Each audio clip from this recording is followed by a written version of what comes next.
What up, world? Established Rich coming right back at you. My next topic, I want to get into who was the greatest rapper of each decade, starting in the 1980s. This is not about who sold the most or who had the most hits. We're talking about impact, lyrics, and cultural shift. So let's start it out. The 1980s, we got to go with Rakim. You can't talk about lyricism without mentioning Rakim. Before him, rappers was just rhyming in simple patterns. But when Eric B. and Rakim dropped Paid in Full, the whole game changed. He brought complex flows, rhyme patterns, internal rhyme patterns, and the coolest ice delivery.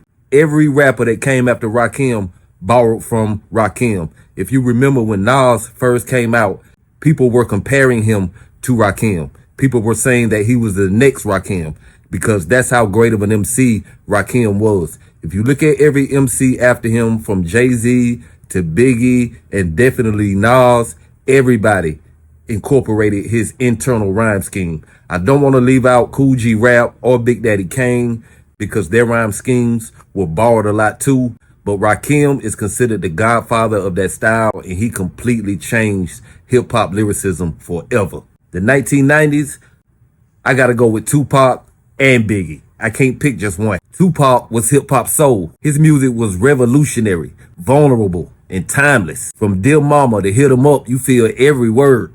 And Biggie, the smoothest lyricist to ever touch a microphone. His flow, flawless. His wordplay, unmatched. Songs like Juicy, Hypnotized, still classics. If tragedy didn't strike, we'd be having a whole different conversation about hip hop today. So definitely 1990s, Tupac and Biggie. But you also have to give props to artists like Snoop Dogg, DMX, and JayZ at the tail end of the 1990s. But Tupac and Biggie definitely ran the 1990s, even in their death. When the 2000s came around, it was one rapper that took over, and that was JayZ. The Blueprint came out in 2001, September 11th to be exact, the same day that the Twin Towers were hit in New York City. That album alone solidified his spot as one of the greatest MCs out of New York City.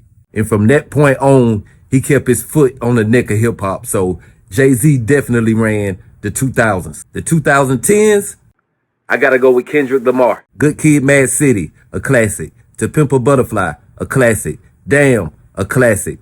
We're not going by sales, we're going by impact. And Kendrick Lamar definitely ran the 2000s. The 2020s, that story is still being written.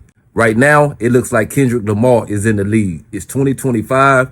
In the last 5 years, you would definitely have to say Kendrick Lamar is the most influential MC when it comes to culture, when it comes to lyricism, and when it comes to storytelling. But what do you guys think? Like, comment, subscribe. Established Rich. I'll be back with another one. Peace.